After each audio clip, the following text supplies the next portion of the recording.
आसनसोल में मौजूद हूँ और हमारे साथ बीजेपी के उम्मीदवार एस अहलुवालिया जी। काफ़ी गर्मी है और 10 बजे रात को भी आप सड़क पे। मैं अभी एक प्रोग्राम समाप्त करके आया हूँ। अभी इसके बाद कार्यकर्ताओं की बैठक है, तो वो बैठक लेने आया था यहाँ पर।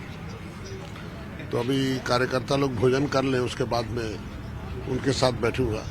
एक चीज़ और है, आसनसोल शत्रुघ्न सिन्हा पिछली बार जीते थे, उसके पहले बाबुल सुप्रियो जीते थे।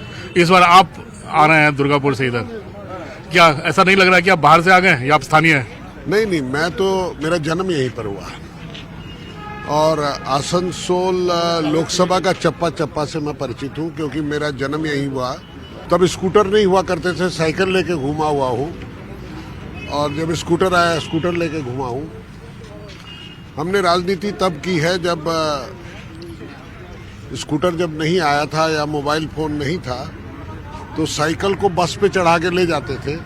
जहाँ रास्ता आगे नहीं होता था तो साइकिल उतार कर चला कर जाते थे। लेकिन आपको लगता नहीं कि विकास की जो दौड़ होती है उसमें उसी दौर में ठहर गया, थोड़ा वक्त यहाँ ठहर गया, बहुत आगे नहीं बढ़ पाया आसनसोल, नेग्लेक्टेड रह गया? नहीं, ये विकास तो मोदी जी जो सबका साथ, सबका विकास, सबका विश्वास और सबका प्रयास करने की कोशिश कर रहे हैं, वो बंगाल में मोदी जी की योजनाओं को नहीं लागू किया जाता, और यही कारण है कि ये पिछड़ जाता है। अब जैसे एक छोटा सा साधारण उदाहरण देता हूँ, स्वास्थ्य साथी कार्ड है। स्वास्थ्य साथी कार्ड एक ऐसा कार्ड है, मेडिकल कार्ड, जो कि उसकी चौहद्दी बंगाल तक सीमित है। बंगाल से बाहर उसको लागू नहीं किया जा सकता, और बंगाल से बाहर लागू करने के लिए जब वो गरीब पेशेंट बाहर जाता है तो उसको अपने टेट से पैसा निकाल के देना पड़ता है, और उसके घर का जितना पूंजी, बची हुई पूंजी है, वो सब निकल जाती है। सर, एक और आपके प्रतिद्वंद्वी जो है यहाँ पर शत्रुघ्न सिन्हा है। मैं कम से कम जब से बीजेपी कवर कर रहा हूँ, मैं भी देखा है 30 साल से, दोनों आप लोग साथ ही हमेशा घूमते थे। आप तो भी कदकाठी में बराबर ही हैं, दोनों बिहार से काफ़ी ताल्लुक भी रखते हैं। तो आप प्रतिद्वंद्वी को लेकर जो तलखी आजकल पूरे देश में दिखाई दे रही है, वो यहाँ नहीं दिखाई दे रही है। क्या ये दोस्ती का असर है? ऐसा है क्या कि लोकसभा का चुनाव दो व्यक्तियों का चुनाव नहीं होता है, ये दो विचारधाराओं का चुनाव है। एक तरफ सबका साथ, सबका विकास, सबका विश्वास और सबका प्रयास, justice to all, appeasement to none, और दूसरे तरफ है तुष्टीकरण की राजनीति, काटो मारो, डराओ धमकाओ, कट मनी लो, कमीशन लो, ये विचार है। ये बड़ी पंचायत का चुनाव है, छोटी पंचायत का नहीं। तभी तो शत्रुघ्न सिन्हा बोलते हैं कि अब मोदी गारंटी नहीं, ममता गारंटी चलेगी। नहीं, ममता गारंटी अगर पंचायत में भी चला दे तो बहुत अच्छा है।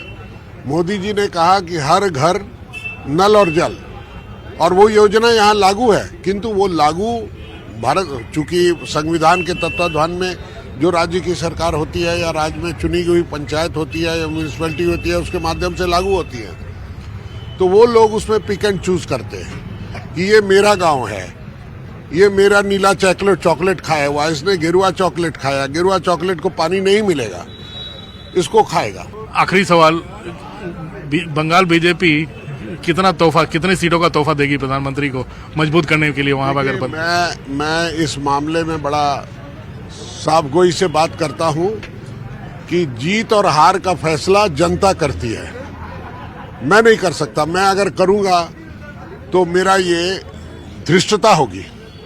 ये मैं इतनी बड़ी धृष्टता नहीं कर सकता कि जनता जो भगवान है, जिसके वोट पर लोग जीतते हैं, और मैं कहूं नहीं जी मैं तो जीता हुआ हूं। जनता हरा सकती है, जनता ही मालिक है, जनता ने वोट देना है। अब जैसे हमारे मित्र हैं शत्रुघ्न सिन्हा जी, वो जहां भी जाते हैं तो लोग उनको कहते हैं कि आप अपना फिल्म का डायलॉग बोलिए, तो उनसे क्या बुलवाते हैं? क्या बुलवाते हैं? खामोश। तो आप आए हो जनता के बीच में उनकी सेवा करने के लिए। आसनसोल की आवाज खामोश नहीं होगी अब? नहीं, वहाँ आप जनता के बीच आए हो, जनता की आवाज सुनकर, उनकी समस्याओं को सुनकर उसका समाधान करने के लिए। आप अगर एक पेशेंट को खामोश कर देंगे तो उसकी तकलीफ कैसे समझेंगे? तो इसलिए ये नहीं चलेगा। चलो, बहुत बहुत धन्यवाद और शुभकामनाएं न्यूज़ 18 की तरफ। नमस्कार।